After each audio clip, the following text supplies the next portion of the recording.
Boa noite, quero agradecer a Deus por essa oportunidade de poder estar falando com os irmãos. O agradecimento também àquele que já escreveu aqui no meu canal e os que estão aí assistindo.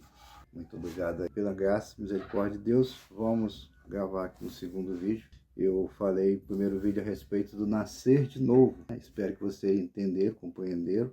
Se você já nasceu de novo, você já reconheceu Jesus Cristo como seu Salvador da sua vida. Agora o segundo passo é você, eu não sei se você é uma pessoa solteira, é uma pessoa casada, então eu vou estar lendo um versículo da Bíblia aqui, que está em 1 Coríntios capítulo 7, do versículo 1, e a gente vai falar de um assunto aqui muito relevante, que fala a respeito da posição, se você é uma pessoa solteira, se você é uma pessoa casada, qual é o seu relacionamento com Deus, como é que você deve se relacionar com Deus a partir daí. Então eu vou estar lendo com você aqui, 1 Coríntios capítulo 7, vamos ler do versículo 1.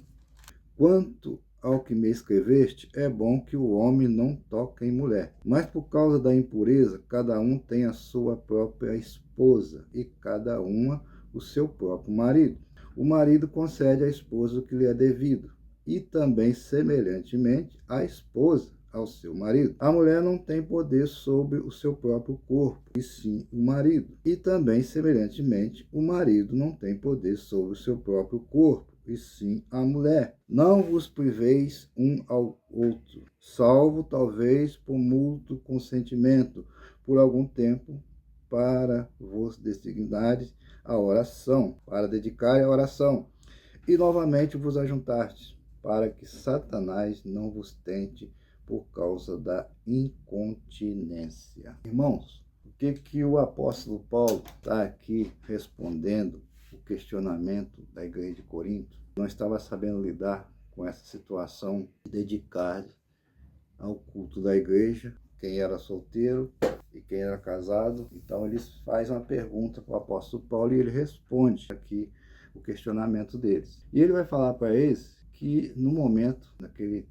momento ali, o bom é que eles não tocassem mulher. A princípio, a pessoa pode olhar esse versículo e achar que o apóstolo Paulo, ele não era muito chegado em mulher, mas não é isso que ele está querendo dizer. Ele está querendo dizer justamente a respeito de que, para que eles dedicassem a vida deles à obra de Deus, era bom que eles permanecessem solteiros.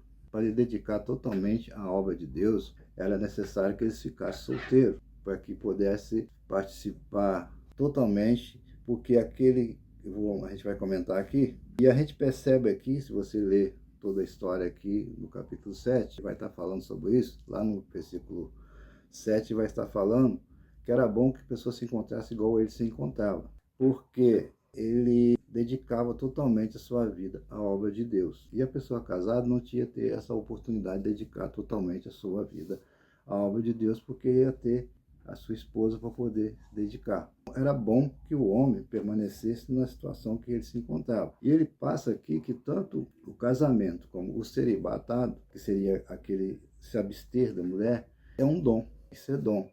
Nem todo mundo tem um dom para casar. E nem todo mundo tem um dom para também permanecer solteiro e dedicar totalmente à obra de Deus. Ser um missionário, dedicar totalmente à obra de Deus. E ele, para fazer isso, na época ali, seria bom que a pessoa permanecesse, o homem permanecesse solteiro, ou tanto a mulher também, da mesma forma. Então, o primeiro ponto aqui, ele não é que ele não gostava de mulher, é que ele tinha escolhido dedicar, e ele, pelo jeito, percebeu que ele não tinha um dom para casar. E totalmente dedicar sua vida à obra de Deus. Então você que é mulher, você que é homem e aceitou a Cristo e você não é casado ainda, se você não tem o dom para casar, é melhor que você permaneça solteiro e dedique totalmente sua vida à obra de Deus. Você pode participar de todos os cultos, pode participar de todos os eventos que tiver na sua igreja. Você está livre para isso. Mas se você é casado, aí vem o segundo ponto aqui, que aí a gente precisa analisar aqui o segundo versículo, que ele vai falar, o versículo 2. Mas por causa da impureza, cada um tem a sua própria esposa.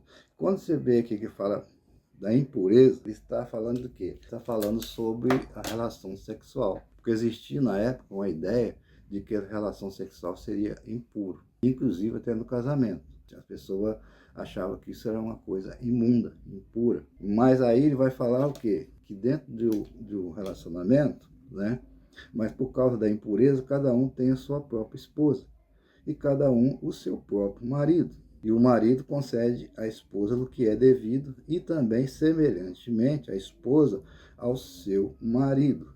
Seguindo essa ideia aqui de relações sexuais, significa o quê? Que quando a esposa casa, quando o esposo casa, o marido, ele tem uma dívida um com o outro. É necessário, né, que o relacionamento, um casamento sem relacionamento sexual, ele não está faltando alguma coisa.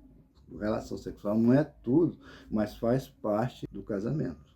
É necessário, porque a única forma que a pessoa se torna um é nesse momento.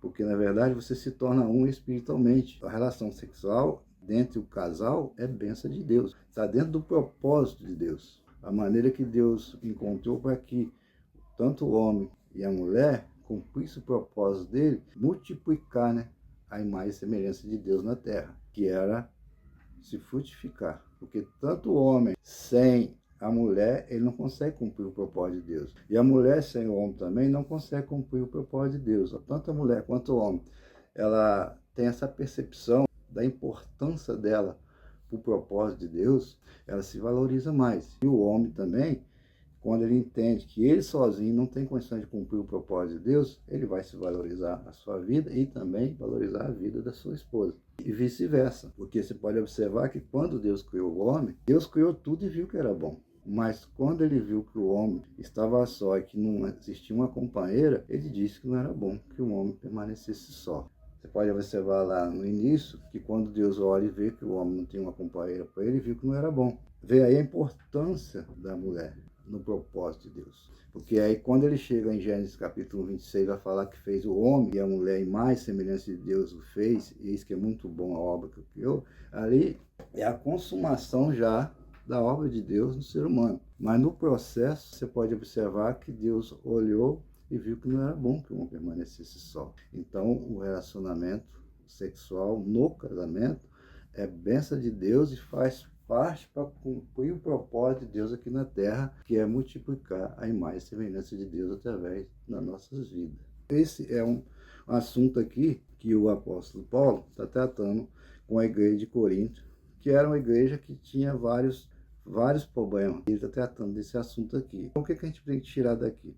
Que tanto a esposa como o esposo, quando o cristão entende que ele faz parte do reino de Deus, a vida dele não é só dentro de uma organização da igreja. A vida dele passa parte do reino. Tudo que ele vai fazer, a Bíblia diz que lá em 1 Coríntios 10, 30, se não me falha a memória, que quer comais, quer bebais, quer fazer qualquer outra coisa, fazer tudo para a glória de Deus. Então, a vida do cristão, ela passa a ser uma vida para a glória de Deus. O seu casamento é para a glória de Deus. Os seus filhos é para a glória de Deus. O seu trabalho é para a glória de Deus. A sua vida, o seu ministério é para a glória de Deus. Então, é tudo na sua vida. O cristão que entende isso, então você vai... você está na igreja? Está na presença de Deus. Você está no seu trabalho? Está na presença de Deus. Você está aí na faculdade? Presença de Deus. Não tem como você fugir da presença de Deus. O que vai separar você da presença de Deus é a transgressão, é o pecado que vai nos separar da presença de Deus. Então, a gente precisa ter essa consciência. Por que que Deus colocou essa palavra no meu coração? Porque eu percebo que talvez não seja por má fé, mas talvez seja por uma falta de entendimento, de conhecimento da palavra de Deus, para colocar em prática aquilo que a Bíblia realmente está ensinando. Que a gente, eu não sei, talvez eu conheço algumas pessoas que às vezes se diz missionária e às vezes o seu cônjuge não é evangélico. Os seus filhos, às vezes, não é evangélico. Isso não quer dizer que é obrigado a ser evangélico. Mas, se você é casado, a sua primeira missão é nascer de novo. E a sua segunda missão, segundo o meu entendimento bíblico, é você santificar o seu esposo. E o esposo santificar a esposa. Porque é isso que está escrito. Então, antes de você sair pregando o evangelho, você precisa primeiro entender o que é evangélico, ser um exemplo, dedicar realmente a sua família, porque o apóstolo Paulo, quando estava dando orientação a Timóteo a respeito das viúvas, ele vai dizer, lá em 1 Timóteo 5:8, se a pessoa não cuida bem da sua casa, como é que vai cuidar da casa de Deus? Se você não administra bem a sua casa, se você não dá o que lhe é devido ao seu esposo, se o marido não concede à esposa o que lhe é devido, como é que ele vai sair por aí querendo ganhar as outras famílias? Então, primeiro, a gente precisa entender isso. Primeiro a ganhar é a família. Sua família precisa ver Cristo em você. Aí sim, vocês vão dedicar e com mútuo consentimento. Vocês vão dedicar a vida, mas com concordância. Porque se não tiver acordo, concordância, não dá certo, meu irmão. Jesus está, mas de acordo com a palavra dele. Se não tiver de acordo com o que ele ensina a sua palavra, pode não dar certo. Para não ficar longo, algumas pessoas falaram comigo que o vídeo não pode ser muito longo. Eu vou estar encerrando aqui, mas que você possa meditar nisso. Que Deus te dê sabedoria para que você se santifique.